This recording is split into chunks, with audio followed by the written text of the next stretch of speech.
Well, thank you, Mr. Chairman, and welcome to our four nominees here today. And certainly also want to welcome your family and friends who are here to support you through this process. Our first nominee this morning is David Fink to be the administrator of the Federal Railroad Administration. Americans rely on the U.S. rail network to move more than roughly 28 million passengers and 1.6 billion tons of goods each and every year. But when things don't go well, entire communities suffer. We saw this in East Palestine in 2023.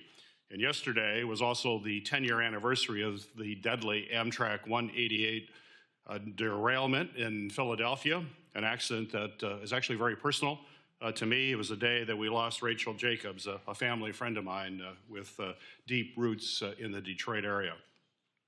Rail safety is certainly not something to take lightly. Mr. Fink, it will be up to you to ensure the safety of passengers and community members throughout our rail system.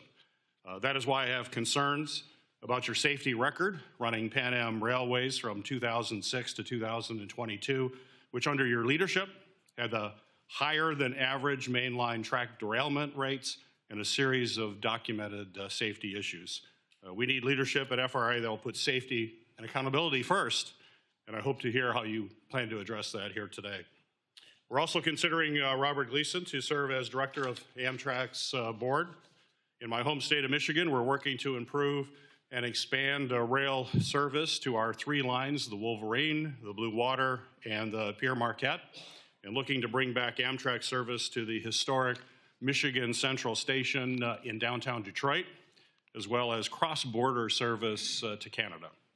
That's something that we cannot do without the cooperation of both of our rail nominees, Mr. Fink and Mr. Gleason. And I hope you will agree with me today that infrastructure investments are not optional for Amtrak's future. They're going to be absolutely essential going forward.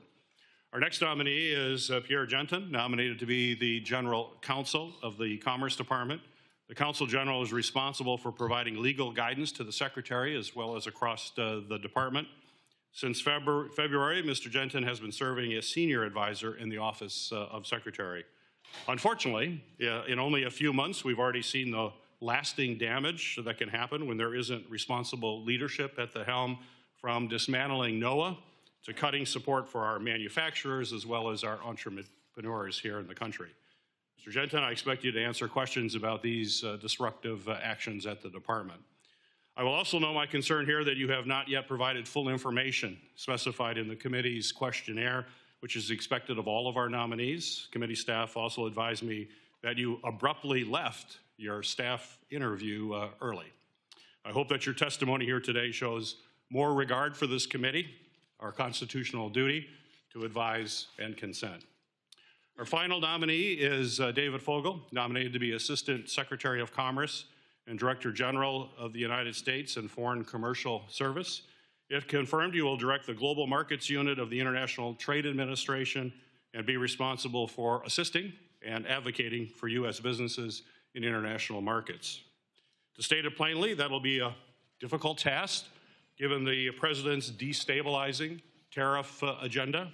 These tariffs will not only raise prices, but provoke retaliation, making it harder for American businesses to export their goods and services and harder to work with our allies to counter Chinese influence. I look forward to your answers on how you plan to keep these departments focused amidst the chaos created by President Trump. Thank you, Mr. Chairman.